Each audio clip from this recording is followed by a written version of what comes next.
Arawat, I'm coming across to you right now. You have some eyewitnesses with you, and they will speak to Republic exclusively. Yes, go ahead, Arawat. Yes, absolutely, Shrangi. I'm joined by Nazakat, who is right now present with me. He was present there in the Pahalgam when the deadly terror attack took place. Nazakat, आप मुझे बताइए, आप कहाँ थे तब जब वहाँ पर टेररिस्ट आए और उन्होंने जो गोलियाँ चलाई वहाँ? जी, मैं तो वहीं था, वहाँ बाईसरन वैली में। हम मतलब 22 तारीख को सुबह ही मतलब वहाँ चले गए थे, मतलब घोड़े से 10 बजे, और 12 बजे करीब हम मतलब 1-1.5 घंटा चढ़ने में लगता है, तो 12 बजे हम पहुँच गए थे वहाँ मिनी स्विट्ज़रलैंड, जिसको बाईसरन वैली बोला जाता है, मिनी स्विट्ज़रलैंड बोला जाता है, वहाँ पे चले गए थे। और अंदर हम ग्राउंड में ही थे, मतलब आधे कस्टमर लोग ने हमारे ने जिप लाइन कर ली थी, आधे रील बना रहे थे, वही माहौल था, खुशी का माहौल था। मतलब हम सारे अंदर ही थे, मतलब वो बच्चों के साथ खेल रहा था मैं उस टाइम। तो पहले क्या हुआ कि 1-2 फायर हुए, तो 1-2 फायर जब हुए तो मतलब वो टूरिस्ट ने मुझे पूछा ये क्या हुआ, मैंने सोचा शायद पटाखे फूट रहे हैं, तो ये अंदाज़ा किसी को नहीं था कि फायरिंग होगी। तो उसके बाद क्या हुआ कि धीरे धीरे वो फायरिंग बढ़ी। जब वो फायरिंग बढ़ी तो सारे लोग मतलब ज़मीन पे लेट गए, तो मैं भी ज़मीन पे लेट गया उनके बच्चों को लेके। तो सारा चीख पुकार हो गया, मतलब वहाँ पे माहौल पूरा डर का हो गया।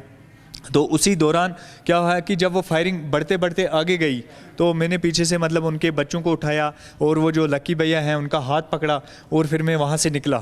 तो वहाँ से निकला और दौड़ते दौड़ते 8 किलोमीटर में गाड़ी के पास पहुँचा, तो जंगलों में से उनको लाया, फिर उनको गाड़ी में बिठा के वहाँ होटल पे लेके गया, होटल एक्सीलेंट में। और उसके बाद जब मुझे पता चला बदकिस्मती से हमारे 2 कस्टमर पीछे हैं, तो फिर मैं गाड़ी से उतरा, फिर मैं वापस गया नेथु रसोई की तरफ से पैदल गया, और आगे से मतलब वो लोग कस्टमर, वो लेडीज़ 2 भी आ रहे थे, उनको थोड़ा नीचे पहुँचे तो उनका नेटवर्क आया, BSNL नंबर था, उसको मैंने कॉल किया कि आप सेफ़ हो? बोला हाँ हम सेफ़ हैं। नज़ाकत हमारे बच्चे सेफ़ हैं? मैंने बोला हाँ बिल्कुल सेफ़ हैं, सबको मैंने ले आए हैं, आप ही 2 पीछे हैं। जब वो आए, वो होटल में बहुत मतलब डरे हुए थे, रोने लगे, तो उनको उठाया, हमने श्रीनगर ले गए। श्रीनगर जब हम पहुँचे, लेट पहुँचे, मतलब उन्होंने डिनर किया। उसके बाद मुझे घर वालों ने फ़ोन किया कि मतलब ये कि जो आदिल हुसैन शाह हैं, जो मेरे कज़न ब्रदर हैं, मामा के लड़के हैं, वो भी नहीं रहे इस दुनिया में, वो भी शहीद हो गए उसी दौरान। तो फिर मतलब अगले दिन मुझे आना था जनाजे में, तो उनकी फ़्लाइट नहीं थी, 24 तारीख की थी उनकी फ़्लाइट, तो मैं उनका जनाजा भी बदकिस्मती से नहीं पढ़ पाया जी। तो सेफली उनको पहुंचाया और वो अपने घरों में इस टाइम सेफ पहुंच गए। जो आदिल की अगर हम बात करें, आपने देखा आदिल ने क्या कुछ किया, आप वहाँ पर मौजूद थे, क्या कुछ हुआ वो हमें बताइए। जी, आदिल से पहली मेरी मुलाकात मतलब वही करीब 12:30 बजे हुई थी, तो वो मुझे बता रहे थे चाय के लिए, तो मैंने उनको बोला पहले मैं टूरिस्ट को घुमा लूँगा, फिर हम बैठेंगे चाय पीने।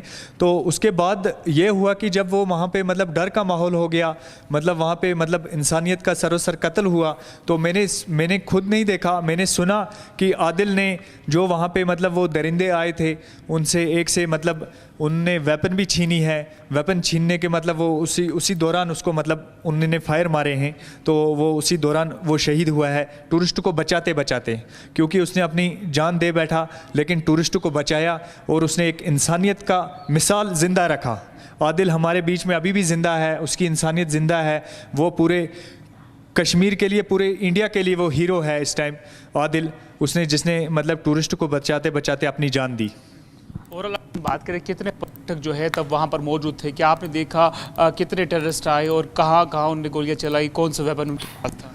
जी, मतलब ये सारा तो मैंने नहीं देखा, मतलब मैंने यही देखा मतलब वहाँ पे डर का माहौल था, मतलब सारी मतलब गोलियाँ, ये समझ आ रही थी गोलियाँ चारों साइड से आ रही हैं, क्योंकि वो मतलब जो मिनी स्विट्ज़रलैंड है वो जंगल के बीच में एक छोटा मतलब वो पिकनिक स्पॉट है जिसको मिनी स्विट्ज़रलैंड का लक़ब भी दिया जाता है। तो वहाँ पे वही समझ आया कि चारों साइड से गोलियाँ आ रही हैं। फिर मतलब वो जो जिप लाइन के बैक साइड से मैंने सोचा वो लाइन सेफ़ होगी, उसी लाइन से मैं टूरिस्ट को निकाल के लेके गया, भागा वहाँ से। तो कैसे आपने उनको नीचे ले आया, कितने तब गिरे हुए टूरिस्ट थे वहाँ पर जिनको आपने रेस्क्यू किया, या आपकी टीम के साथ कितने लोग थे वहाँ पर? जी, मैंने मतलब एक उनके बच्चे को गोद में लिया, एक को पीछे उठाया, और जो लकी भैया था उनका हाथ पकड़ा, और मतलब कीचड़ बहुत था जहाँ पे हमारे शूज़ भी वहीं रह गए, और मतलब उनको मैंने निकाला, और जो आधे लोग रास्ते में थे उनको भी मैंने भगाया अपने साथ साथ, और हम बिल्कुल मतलब लगभग 12 से ऊपर मतलब 15-20 लोगों को मैंने रेस्क्यू करके नीचे लाया पहलगाम तक। आपने कोई कॉल वगैरह भी किया पुलिस को तब रेस्क्यू के लिए जब वहाँ पर वो अटैक हुआ? जी मैंने कोई कॉल, मैंने उस टाइम मतलब यही बेहतर, वहाँ के ऊपर तो नेटवर्क आते नहीं है जहाँ बाईसरन है, और उस जंगल में बिल्कुल नेटवर्क नहीं आते।